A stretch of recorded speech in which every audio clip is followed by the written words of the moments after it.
Hello there and good afternoon. Thank you so much for finding time to join us on this edition of News Now on TV47 on this 7th day of February 2025. Here's what's coming up.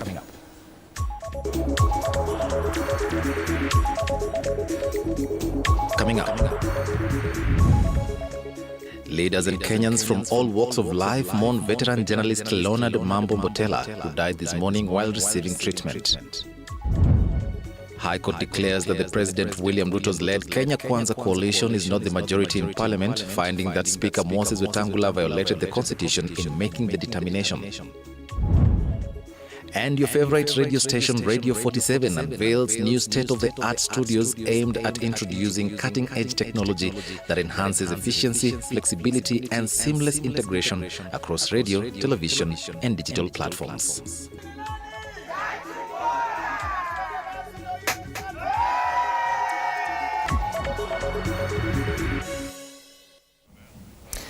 Good afternoon once again. My name is Munune. Welcome to the broadcast. Veteran media personality Leonard Mambo Mbotela has died. The veteran journalist, who has been unwell for some time, breathed his last at around 9:30 a.m. this morning.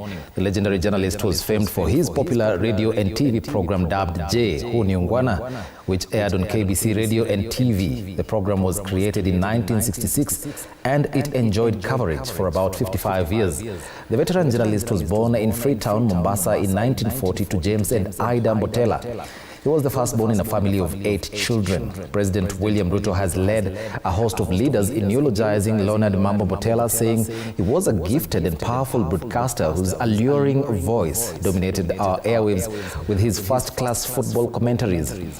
Now, Kenya's AU candidate Raila Odinga has also posted a condolence message on his X page, eulogizing Mbotela as a veteran journalist and a broadcaster with immense influence in the media industry and the country as a whole. He was a dedicated public servant who spent his life informing, educating, and entertaining Kenyans through his informative programs. On his part, Wiper Party leader Kalonzo Musyoka said Kenya has lost a true treasure, a remarkable work of art and resolute hope, whose empathy, humor, and triculation kept more than a generation glued to their radio boxes and TV sets. Now, speaking at his home in Changamwe, Mombasa County, Leonard's brother Donald Mbotela stated that the late journalist had been unwell for approximately 2 consecutive weeks, a situation that had caused the family great concern. His illness was largely attributed to old age. However, the family praised Mbotela for his humor and warm personality, describing him as a kind-hearted individual who valued respect and decency.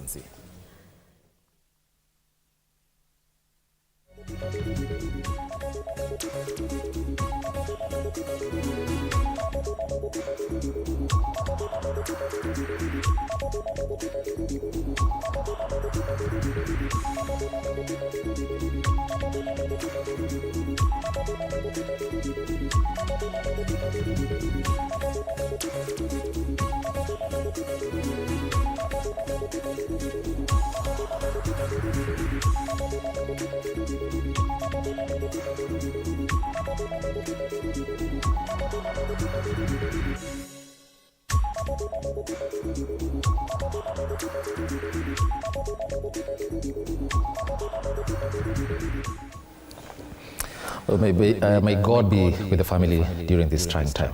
Now, the High Court has declared that the Kenya Kwanza coalition led by President William Ruto is not the majority party in the National Assembly, finding that Speaker Moses Wetangula violated the Constitution in making the controversial determination.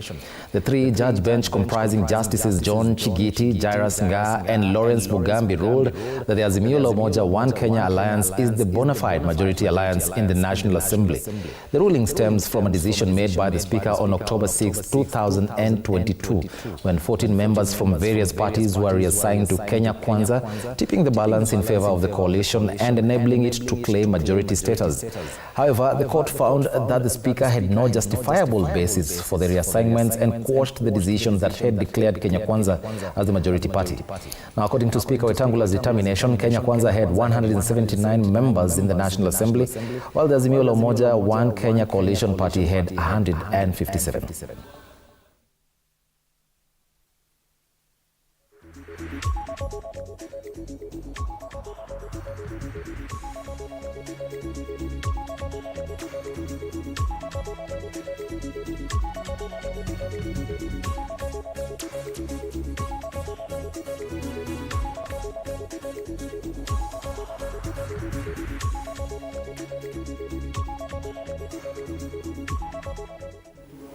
The Ministry of Health, through the State Department for Public Health and Professional Standards, has ordered the Kenya Medical Practitioners and Dentists Council, KMPDC, to immediately shut down aesthetics clinics operating illegally across the country.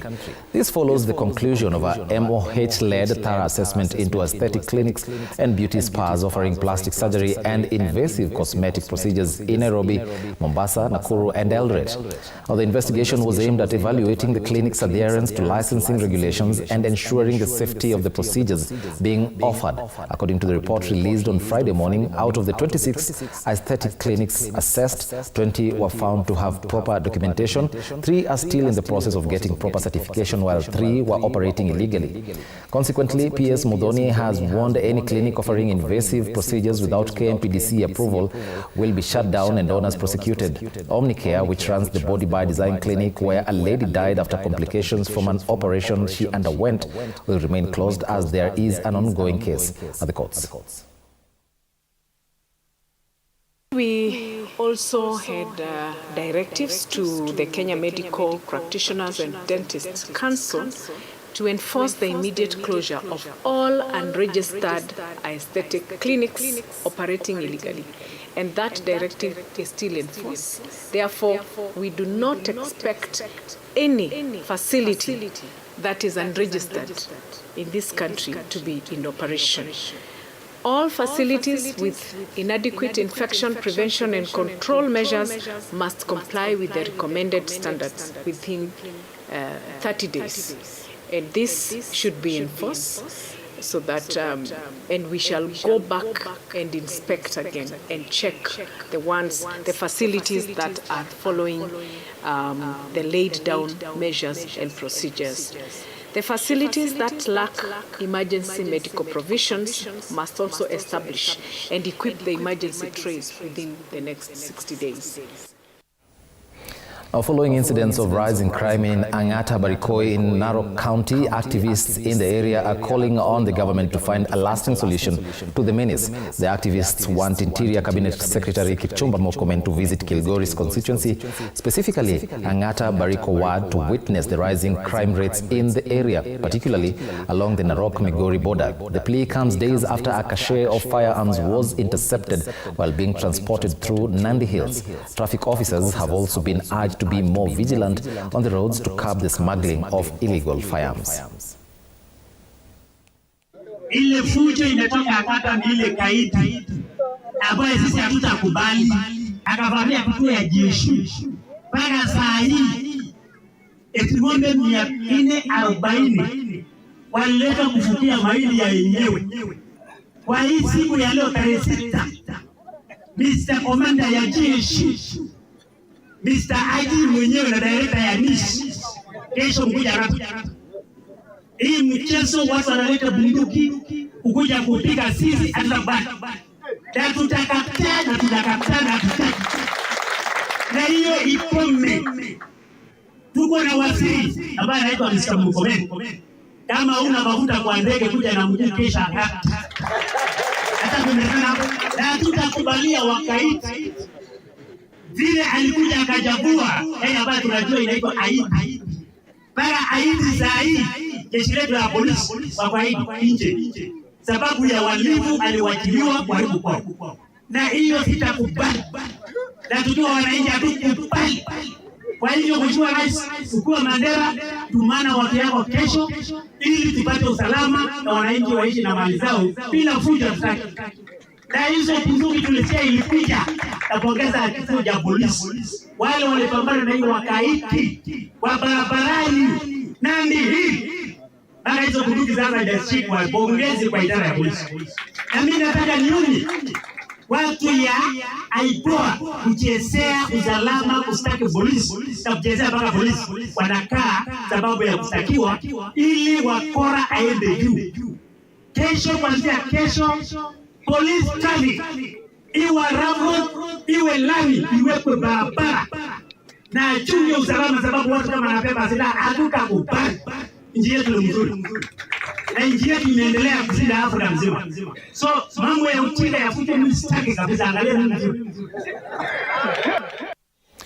Now, following the news of the passing of veteran journalist and renowned broadcaster Leonard Mambo Mbotela, his family has expressed deep shock over the incident which occurred earlier today. Now, speaking at his home in Changamwe, Mombasa County, Leonard's brother Donald Mbotela stated that the late journalist had been unwell for approximately 2 consecutive weeks, a situation that had caused the family great concern.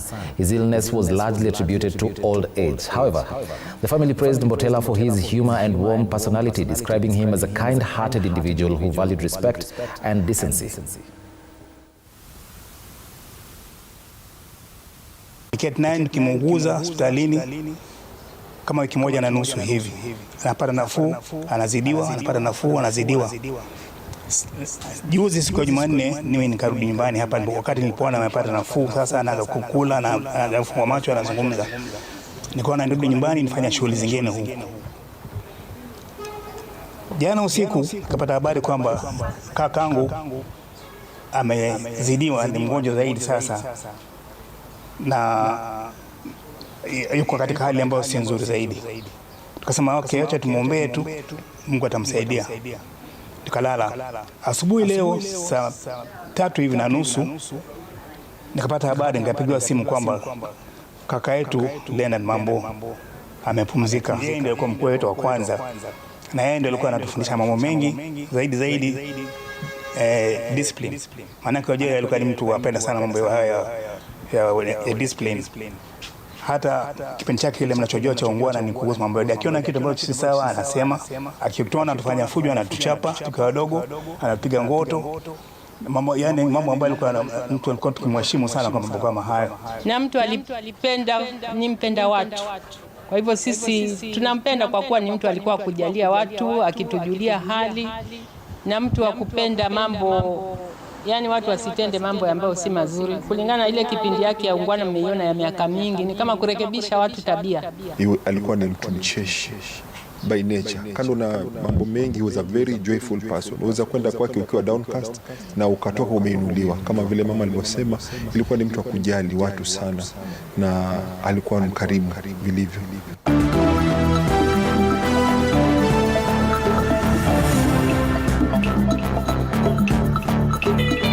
Sports News. Welcome to Sports.